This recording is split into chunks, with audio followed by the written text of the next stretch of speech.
So, tatlong card lang ang kinuha ko bago magiging okay ang lahat, no? Una is Kila card, police identity card, at saka bank account card. Yun, mga my guys.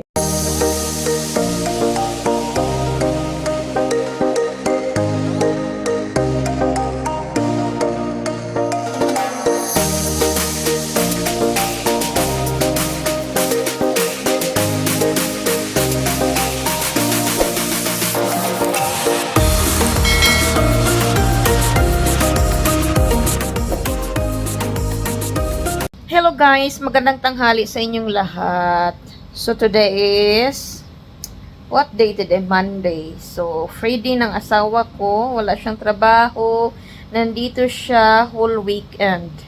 Whole week. No, nandito siya kasama ko, kaya masaya ako kasi free day niya. Wala siyang trabaho kasi yung company na next niyang papasukan is not ready pa. So, kasama ko siya ngayon sa buong week. Hindi ko alam kung next week is ready na, but I hope no, because na ako'y appointment mga may guys sa TA sa language test kasi may test ako dahil gusto ko mag-aral ulit ng Finnish language. So, iti-test nila ako kung anong level ang para sa akin. So, malayo-layo din. Kailangan magsakay ako ng bus. But I hope na nandito siya para ihatid niya ako. Kaming dalawa ang pupunta doon. So, I just wanna share. I-share ko lang mga my guys, no? Kasi marami kasing hindi naman marami. May mga nag-PPM sa akin. Anong ginawa ko pagdating dito sa Finland, anong proseso. So, based lang to sa mga natatandaan ko mga my guys kasi yung asawa ko lagi na nagsasabi sa akin na iba-vlog ko kung paano ginawa, step by step, lahat ng mga requirements na ginawa ko pagdating dito sa Finland.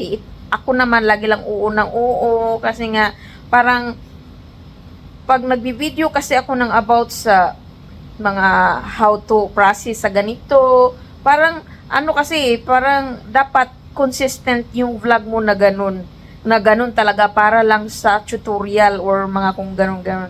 Hindi, daily life ko yung bina-vlog ko dito sa Finland. So ngayon, iba-vlog ko kung papaano ko ginawa ang mga requirements na dapat gagawin pagdating dito sa Finland pag may asawa kang Finnish.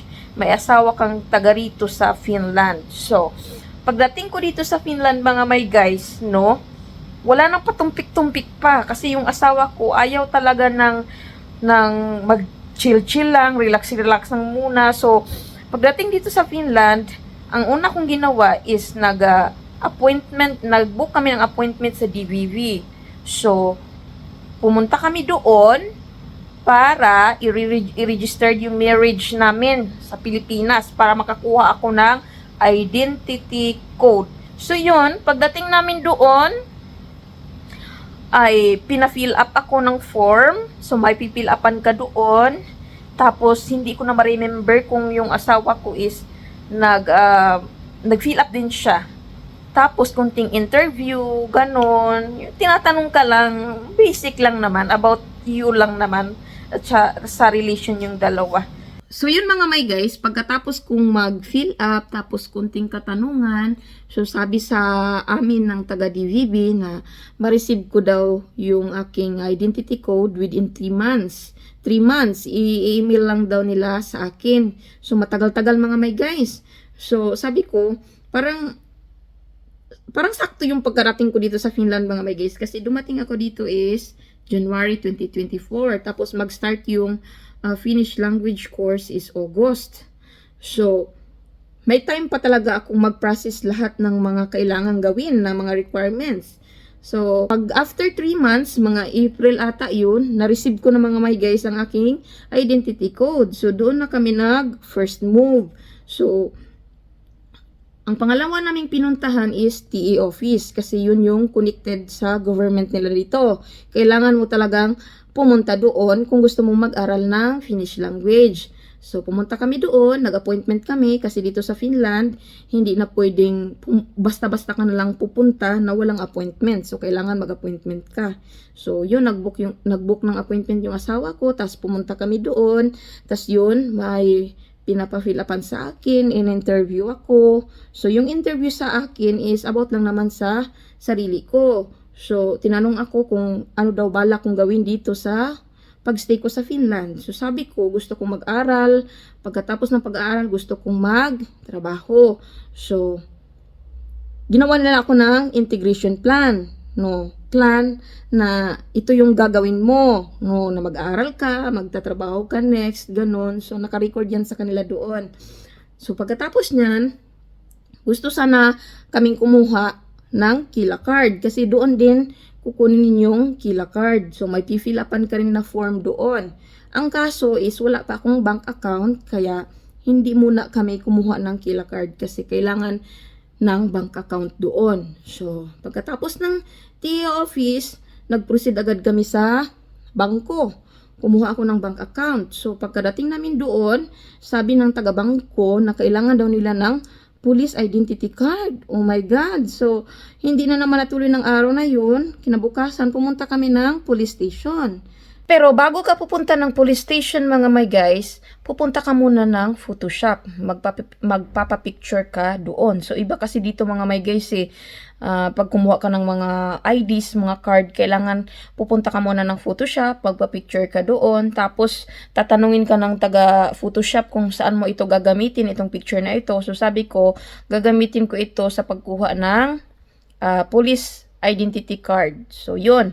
Nagbayad kami, tas binigay sa amin yung code. Tas, yun yung binigay namin doon sa police station, yung code. No? Kasi matitrace yan nila eh. Tas, yun, ang hiningi sa akin na ID is residence permit. No? Hiningian ako ng residence permit card. Tas, yun, nagbayad kami. Hindi ko na nakalimutan ko na mga my guys kung magkano yung bayad namin sa police station at saka yung pagpapicture ko, nakalimutan ko na rin pero may mga bayad yun, yung pagpapicture at saka sa police station para magawan ka ng police identity card. So, sabi sa amin ng taga-police na i-deliver na lang nila sa post. So, i-deliver nila sa kiosk. So, yung kiosk naman is magme-message sa amin pag nandun na yung deliver ko. So, nung natanggap na namin yung police identity card ko, so mga weeks lang ata yun eh. Hindi umabot ng months, dumating agad yung police identity card ko. So, nag-proceed na kami sa bangko hanggang sa nakakuha na ako ng bank account.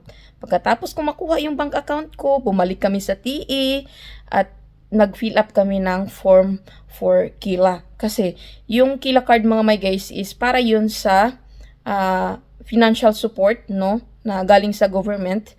Ang Kila ang magbabayad nun, yung financial support mo. Kasi pag nag-aaral ka dito sa Finland, meron kang marireceive na financial support mula sa government na pera, monthly mga may guys. So, di ba nakakatuwa lang kasi wala ka namang ambag dito sa bansa nila pero may may marireceive ka. Siguro dahil asawa ko ng Finnish at malaki yung tax nila kaya qualified ako na tulungan nila no sa aking pag-aaral. So, yun mga may guys.